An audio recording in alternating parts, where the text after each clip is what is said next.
Esperanza Rising, pages 85 through 90. And on page 85, we're starting beneath the squiggle. Anza, we're here! Wake up! She sat up groggily, barely opening her eyes. What day is this? She asked. You've been asleep for hours. Wake up! It is Thursday, and we are here in Los Angeles. Look, there they are, said Alfonso, pointing out the window. My brother, Juan, and Josefina, his wife, and his children, Isabel and the twins. They have all come. A Campesino family waved to them.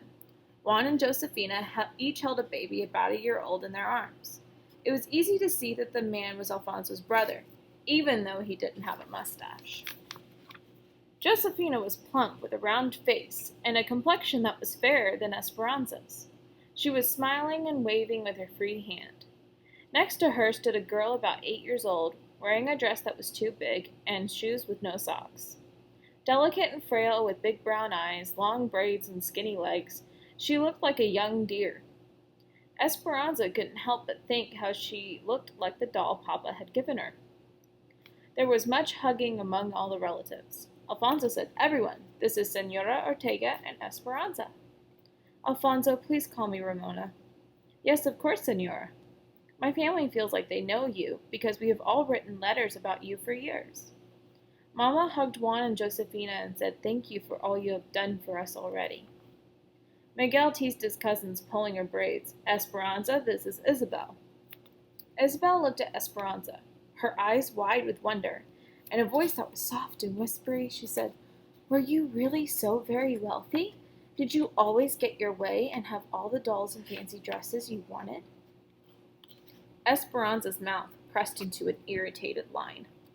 She could only imagine the letters Miguel had written. He had told Isabel that in Mexico they stood on different sides of the river.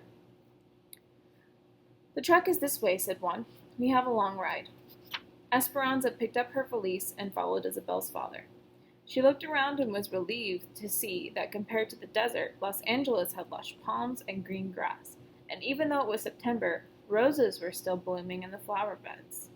She took a deep breath. The aroma of oranges from a nearby grove was reassuring and familiar. Maybe it wouldn't be so different here. Juan, Josefina, Mama, and Hortensia crowded onto the front seat of the rickety truck. Isabel, Esperanza, Alfonso, and Miguel sat in the trunk bed with the babies and the 2 red hens.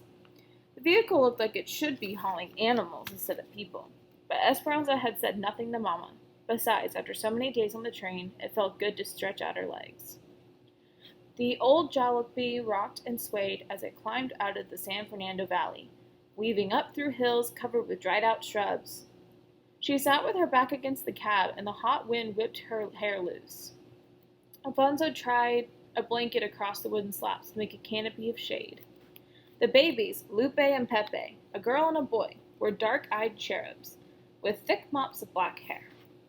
Esperanza was surprised at how much they looked alike.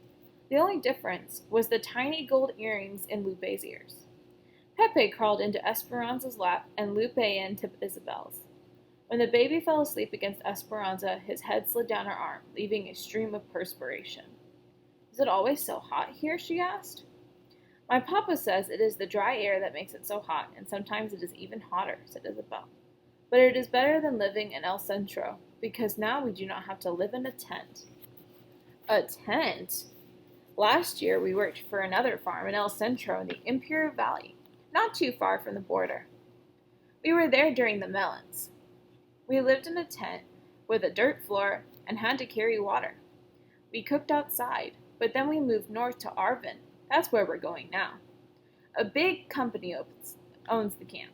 We pay $7 a month, and my papa says it's worth it to have piped-in cold water and electricity and a kitchen inside.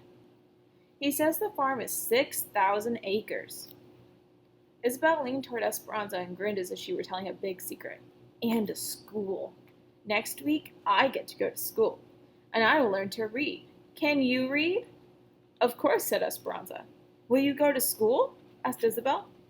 I went to private school and started when I was 4, so I've already passed through level 8. When my grandmother comes, maybe I will go to high school. Well, when I go to school, I will learn in English, said Isabel. Esperanza nodded and tried to smile back.